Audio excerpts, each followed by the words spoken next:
Hi అండి, అందరికీ నమస్తే. Welcome back to Satvika's veg cooking. ఈరోజు మ్యాంగో పెసరపప్పు ఎలా చేయాలో చూపిస్తున్నాను. మ్యాంగోతో టేస్ట్ అనేది చాలా బాగుంటుంది. ఫస్ట్ కుక్కర్ తీసుకొని ఒక హాఫ్ కప్పు పెసరపప్పు తీసుకోండి. దీంట్లో వాటర్ పోసి ఒక 2 టైమ్స్ కడిగి మళ్ళీ వాటర్ పోసుకోవాలి. ఒక హాఫ్ కప్పుకి 3 కప్పు వాటర్ పోయండి. పెసరపప్పు ఉడికితే ఎక్కువ అవుతుందండి, చూసి వేసేసుకోండి. ఇలా 3 కప్స్ వేసాక దీనిలోకి మ్యాంగోస్ టేస్ట్కి తగ్గట్టు వేసేసుకోండి. పులుపు ఎక్కువ ఉంటే తగ్గించుకొని వేసేసుకోవాలి. ఇలా వేసేసుకున్నాక ఒక టమాటో కట్ చేసుకొని వేసేసుకోండి. దీనిలోకి 4 లేదా 5 వెల్లుల్లి ఇలా వేసేసుకొని దీనిలోకి పచ్చిమిర్చి యాడ్ చేశాను. డైరెక్ట్ పచ్చిమిర్చి వేసాను. మీరు కావాలంటే మిక్సీకి పట్టేసుకొని కూడా వేసేసుకోవచ్చు. 8 వేసాను నేను. కొంచెం పసుపు, కొంచెం కొత్తిమీర కడుక్కొని వేసేసుకోవాలి. ఇలా కొత్తిమీర కూడా యాడ్ చేసుకున్నాక 1 table spoon oil, 1 table spoon జీలకర్ర కూడా యాడ్ చేసుకోవాలి.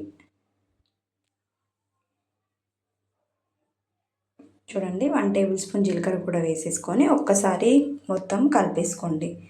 ఇలా ఒకసారి కలిపి దీనిపైన రికా పెట్టి ఒక 4 విజిల్స్ వచ్చే వరకు ఉడికించుకోండి. చూడండి, వీడియోలో చూపిస్తున్నట్టుగా ఈ విధంగా మెత్తగా ఉడుకుతుంది. ఇప్పుడు ఒకసారి స్పూన్తో ఇలా స్మాష్ చేసేసుకుంటే సరిపోతుంది. మీరు పచ్చిమిర్చి అనేది మిక్సీ పట్టేసుకుండా వేసేసుకోవచ్చు. ఇప్పుడు పప్పు గుత్తితో ఇలా స్మాష్ చేసేసుకుంటూ మిర్చి కూడా మెత్తగా అవుతుంది. దీంట్లో పప్పులో మొత్తం కలిసిపోతుంది. ఇప్పుడు టేస్ట్కి తగ్గట్లు సాల్ట్ యాడ్ చేసుకోండి. 1.5 స్పూన్ అయితే సరిపోతుంది. ఇలా సాల్ట్ వేసాక మళ్ళీ ఒక్కసారి ఇలా స్మాష్ చేయండి దీన్ని పప్పుని. ఇప్పుడు ఒక గిన్నె తీసుకొని దానిలోకి వేసేసుకోండి పప్పు మొత్తం. ఇలా వేసాక దీనిలోకి పోపు పెట్టేసుకుందాం. ఇప్పుడు స్టవ్ పైన ఒక చిన్న కడాయి పెట్టేసుకొని ఒక 2 టేబుల్ స్పూన్ల ఆయిల్ వేసేసుకోండి. దీనిలోకి ఒక 1/2 టేబుల్ స్పూన్ జీలకర్ర, ఒక 1/2 టేబుల్ స్పూన్ ఆవాలు,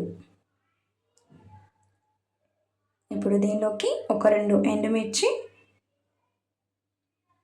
కొంచెం కరివేపాకు కూడా యాడ్ చేసుకోండి.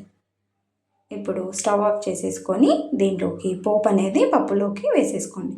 టేస్ట్ అనేది చాలా బాగుంటుందండి. మ్యాంగోతో చేసాం కదా, ఎప్పుడు ఈ విధంగా ట్రై చేయండి. ఎప్పుడు ఒకే విధంగా కాకుండా ఈ విధంగా ట్రై చేయండి. మధ్యాహ్నం రైస్లో కానీ మార్నింగ్ చపాతీలో కానీ చాలా బాగుంటుంది టేస్ట్ అనేది. వీడియో నచ్చితే లైక్ అండ్ షేర్, సబ్స్క్రైబ్.